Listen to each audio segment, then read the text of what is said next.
तो जो प्रसंग चल रहा है उसी पर आते हैं। अब 21 ब्रह्मांड का स्वामी है ये ब्रह्म। और गीता अध्याय नंबर 15 के श्लोक नंबर 18 में कई भक्त कहते हैं, हमारे भक्तों को कुछ कहते हैं दोबार के व्यक्ति के, तुम्हारे गुरुजी 15वें अध्याय के 18वें श्लोक के बारे में क्यों ना बोलते। उसमें खुद कहता है ये कि मैं पुरुषोत्तम हूँ, लोक और वेद में मैं पुरुषोत्तम हूँ, सबसे उत्तम श्रेष्ठ हूँ। अब ये उसका डिफाइन आपको कर दिया, ये कैसे पुरुषोत्तम कहता अपने आप को। अब जो अक्षर पुरुष है ये 7 शंख ब्रह्मांड का स्वामी है। 7 शंख माने नील पद्म शंख, जैसे गणित की ये गिनती है, लाख 10 लाख करोड़ 10 करोड़ अरब खरब ऐसे, फिर नील पद्म, तो शंख ये लास्ट अंतिम गिनती है अपने भारतवर्ष की जो देवनागरी के अंदर। तो उसके 7 शंख ब्रह्मांड का वो स्वामी है। 7 शंख। और कितने ब्रह्मांड हैं? असंख्य। हमारे लिए अनगिन, लेकिन परमात्मा के लिए तो वो काउंटेबल है ही है, उसको तो सब पता है। तो ऐसे ऐसे ना जाने कितने ब्रह्मांड हैं, उन सब का मालिक है वो परम अक्षर ब्रह्म। और वो रहता ऊपर सतलोक के अंदर शाश्वत स्थान में, और हम सभी और आप भी वहीं रहा करते थे। आप जी यहां आ गए अपने बालक बुद्धि से गलती करके। जितने भी चींटी से लेकर हाथी तक, रंग से लेकर राजा तक, देवता ब्रह्मा विष्णु महेश तक, दुर्गा और इस ज्योति निरंजन तक, हम सभी वहां रहा करते थे, सतलोक में रहा करते थे। आपके सभी मकान वहां खाली पड़े, महल। आपने यहां तो आप प्रत्येक प्राणी चाहता है कि बड़ी कोठी हो, जिसको भी जरा सी कोई पोस्ट मिल जाती है, या जिसके पास कोई पैसे अपने पेट के निर्वाह से ज्यादा हो जाते हैं, तो उसकी वृत्ति क्या होती है? बढ़िया कोठी बनाऊं, चारों तरफ पार्क हो, आगे बाग बगीचे हो, उसमें झरने बह रहे हो, झूले डाल रखे हो। आपने देखा ये नकली सुख या ट्राई करते हैं बनाने की, कोई छोटा मोटा अच्छी पोस्ट हो, उसके कोठी में कि तो झूला लग रहा है, कि तो छोटे मोटे फुहारे लग रहे हैं, कोई पार्क बना रखा है। तो ये तो है नकली अस्थाई, कल मृत्यु हो जाए ये साथ नहीं चलेंगे।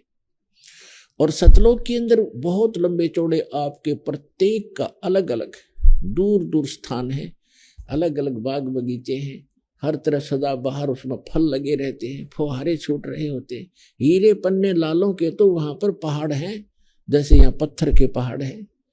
तो ऐसे लोग को छोड़कर हम यहाँ आगे, एक हीरा मिल जाए किसी ने, ओहो छुपाई फिरे, बहुत बड़ी चीज मिल गई, और वहां ठोकरों में पड़े हैं ये हीरे आपके। तो कहने का भाव ये है कि हम उस सुख में सथल को छोड़कर अपनी बालक बुद्धि से गलती से यहां फंस गए। और यहां से निकालने का तरीका केवल वो समर्थ ही बताता है। ये काल भगवान हमें इस ज्ञान का पता नहीं लगने देता। परमेश्वर ने जब हम गलती करके आए थे, उसी समय कुछ समय के उपरांत ये पूरा ज्ञान सूक्ष्म वेद इंक्लूडिंग 4 वेद, ये सारा ज्ञान भेज दिया था, फैक्स कर दिया था इस काल यानी सर्वपुरुष ज्योत स्वरूपी निरंजन के अंतःकरण में। और इसने जब अपने आप, जैसे किसी को उल्टी गिरती है, उसके बस की बात नहीं रोक ले, जैसे छींक आती है तो छींकों को रोक नहीं सकता कोई। तो इसी प्रकार परमात्मा ने ऐसी व्यवस्था करके इसके शरीर में भेज दिया। कुछ समय के बाद इसने ऐसी छींक आई और एकदम ये 4 वेद बाहर आ गए, समुद्र के ऊपर गिर गए, एक सुंदर सुसज्जित ट्रे के ऊपर। इसने 4 वेद उठाए, ये कम एक ही वेद था ये, इसने उसको पढ़ा। फिर इसने देखा कि इसके अंदर उस परमात्मा की पूरी जानकारी है, उस सतलोक की जानकारी है, वहां की व्यवस्था की जानकारी है। और मेरे अंतर्गत जितने प्राणी हैं, इनको वो पता लग गया तो सब भाग जाएंगे। और तेरे को श्राप लगा, इसको श्राप लगा है इसकी गलती से 1 लाख मानव शरीरधारी प्राणियों का नियत आहार करने का। तो इस उद्देश्य से इसने उस सूक्ष्म वेद का वो पार्ट, वो अंग उसको निकाल दिया उसमें से, जिसमें उस लोक की जानकारी और उस भक्ति की विधि थी। वो थी भले ही कोड वर्ड्स में, तो इसने वो बिल्कुल जानकारी समाप्त कर दी। और वो वेद रख जरूर दिए, क्योंकि यहाँ के इसको भी चाहिए थे, इसके ऋषि मुनियों को इसमें जख मारने के लिए वो रख दिए, जिसमें कोई मोक्ष मार्ग नहीं है, ज्ञान अवश्य है चारों वेदों में। और मंत्र अपने अपने सत्र का छोड़ दिया, ओम मंत्र छोड़ दिया, बाकी खत्म कर दिया।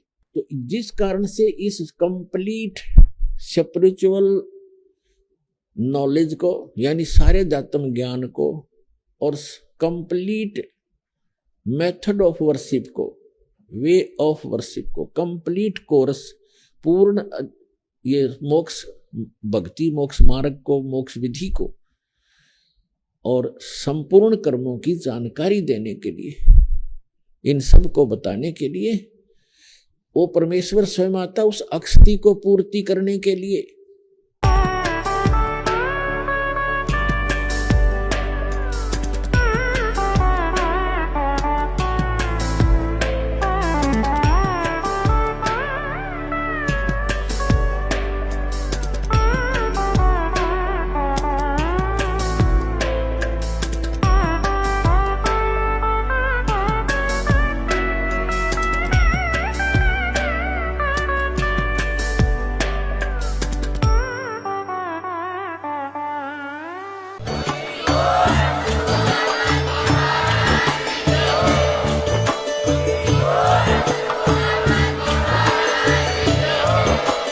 आप सुन रहे थे जगत गुरु तत्वदर्शी संत रामपाल जी महाराज जी के मंगल प्रवचन। अधिक जानकारी के लिए विजिट कीजिए हमारी वेबसाइट www.jagatgururampalji.org। संत रामपाल जी महाराज जी के शुभ आशीर्वाद से पूरे विश्व भर में 500 से भी ज्यादा नाम दीक्षा केंद्र हैं, जिन पर संत रामपाल जी महाराज जी द्वारा ऑनलाइन निशुल्क नाम दीक्षा दी जा रही है। अपने नजदीकी नाम दीक्षा केंद्र का पता करने के लिए संपर्क करें 8222880541।